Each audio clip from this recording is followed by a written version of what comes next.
In this tutorial, I'll show you how to build one of the easiest and nicest looking 360-degree head rigs, something like what you're seeing now. As you can see, I can use this bone to rotate the head left and right all the way around. I can also use this other bone to switch between different expressions and mouths, all of them adapting to the correct view. Notice it's not just a simple asset swap. The shape of the head also changes with each expression. Here I'm only using 3 expressions, but hopefully you can already see how you could extend this to add many more facial features. For example, different mouth shapes for talking.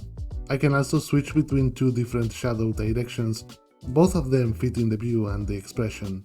And by the way, this is all 2D, including the shadows. There are no 3D tricks here. Now, this rig does use a bit of a cheat.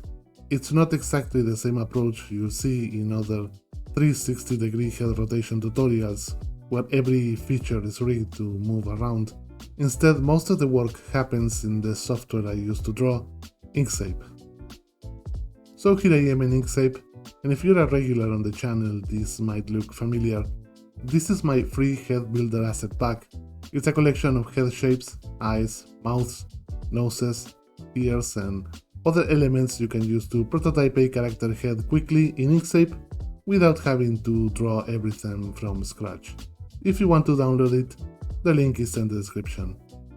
I also have a couple of videos showing how to use it to design great looking heads. Link also in the description. You might also notice that the pack looks a little different now. I recently updated it with new assets. And now everything is organized by the most common views: front, 3/4 and side. I mentioned earlier that this rig is very easy to set up in Blender, and that's because we move most of the complexity here in Inkscape. What we are doing is drawing each of the main views of the head: front, 3/4, side, back 3/4 and back. This updated asset pack with everything separated by views makes it much easier to build those variations. So here I'm quickly assembling a simple character using the assets.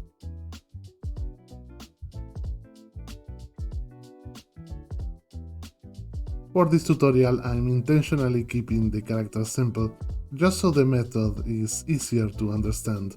Putting things together is now pretty straightforward, because the assets are already organized by view. I just need to make sure I don't accidentally mix assets from different views. After a bit of quick refining, this is the character we end up with.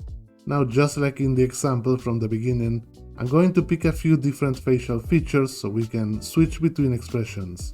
In the example I showed earlier, I used 2 sliders, one for expressions and another for the shadow direction.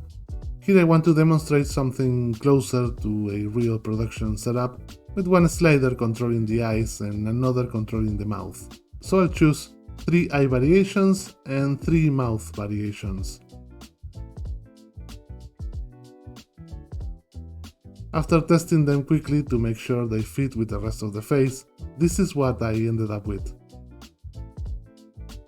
Now we'll separate everything into 3 groups. At the top we have the head shapes, in the middle we have the eyes layer, and you'll notice I joined the eyes with the nose so the drawing order stays correct, even though they are on the same layer. And at the bottom we have the mouth shapes. If any expression requires changes to the head shape, I would simply include the variation together with the expression. Now we need to move all of these elements to a new document.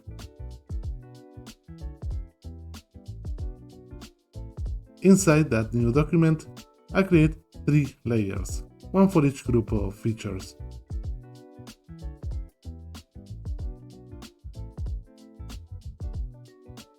And place the corresponding shapes into their layers.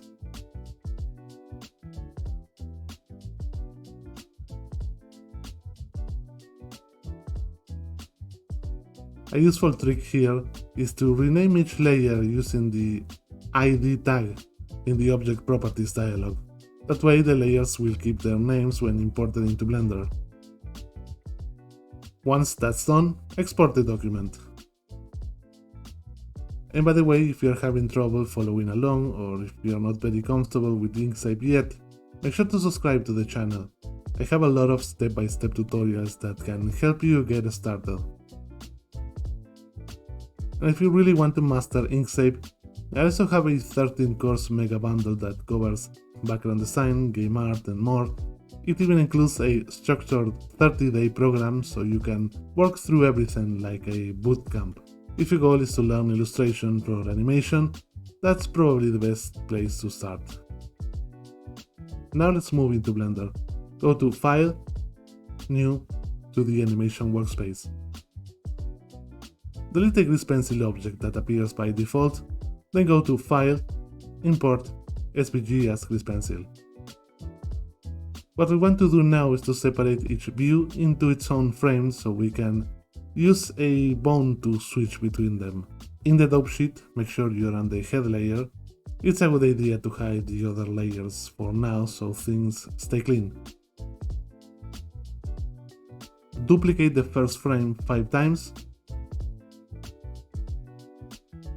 Then go back to the first frame and in edit mode, delete all the other head drawings so that only one view remains. Move to the next frame and repeat the process, leaving only the next view. Repeat the process until every frame contains one head view.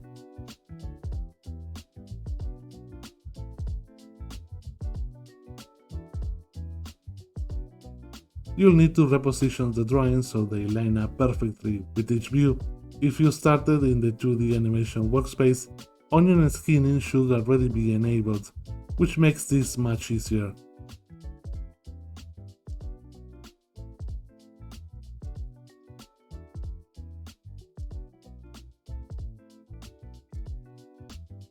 Next, we'll work on the eyes. Enable the eye layer and hide the others. Move the frame to around frame 11. This will make the math easier later. Now duplicate the frames as many times as needed to cover each variation across all views. Then repeat the same process as before. Each frame should contain only one drawing. By the end, you should have a sequence where the eyes go through all the views. Repeat the same process for the mouth, starting at frame 31, or later if your iframes go beyond that. Use onion skinning to position them so they align perfectly with the head.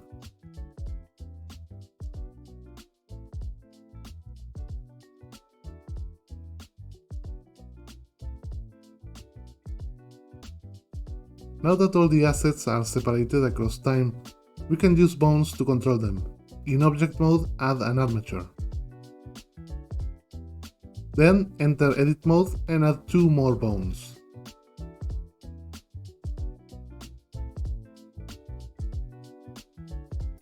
Under the bone properties, rename them something like head rot for the bone that will rotate the head,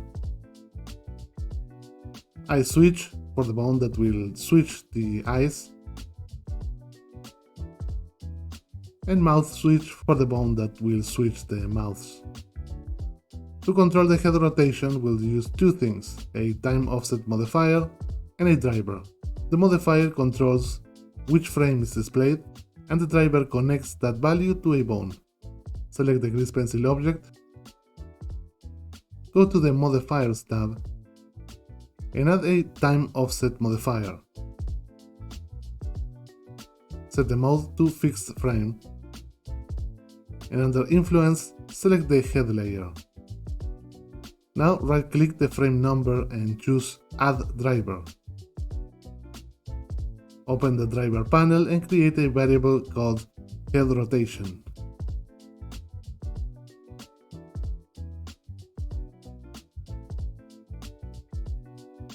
Choose X location. Set the space to local space and select the head rot bone. Now enter this expression. Here's what it does. The variable head rotation represents the X location of the bone. Adding +1 makes the animation start on frame 1, and int converts the value to a whole number so Blender selects a clean frame. So the driver simply tells Blender to display the frame that matches with the bone position. Now to test the rig, select the armature, switch to pose mode and move the bone in the X-axis. The head should rotate through the different views. Next, we repeat the process for the eyes. Add another time offset modifier to the grease pencil, set it to fixed frame, and apply it to the eyes layer under influence. Add a driver and create a variable called EyeTypeSwitch. Set it to the X location and sample the eye switch bone.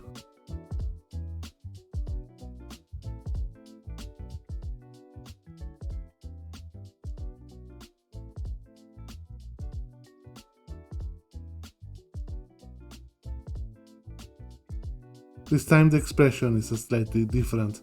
We use the head rotation variable as an offset, then multiply the eye switch by the number of views, so the Blender selects the correct eye. In this example, we have 5 views, so that value needs to match. Finally, we add the starting frame, which in this case is 11.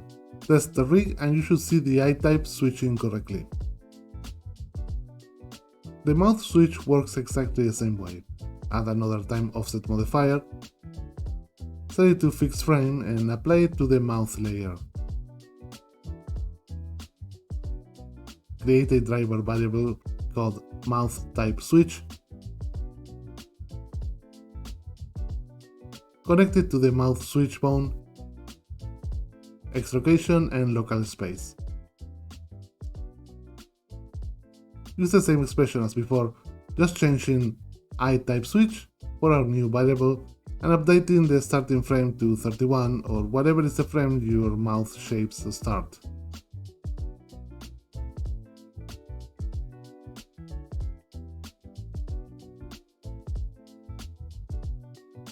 And that's a rig finished.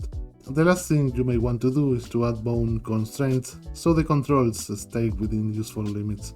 Select the head rot bone, go to the bone modifiers tab and add a limit location constraints.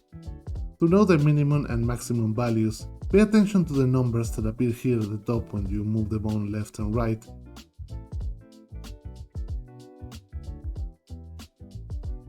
You may also want to go to the bone properties and hit the little icon right next to the field you don't want the bone to move to lock it. In this case, just leave everything locked except the X location. Repeat the same steps for the other bones, for eye switch and mouth switch.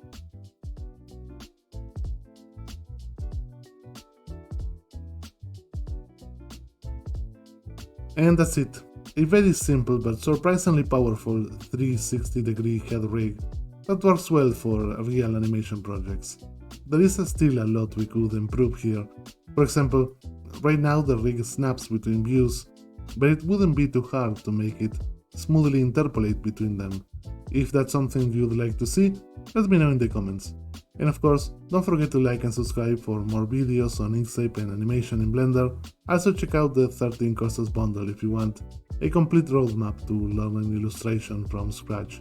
That's it for today, see you next week. Bye!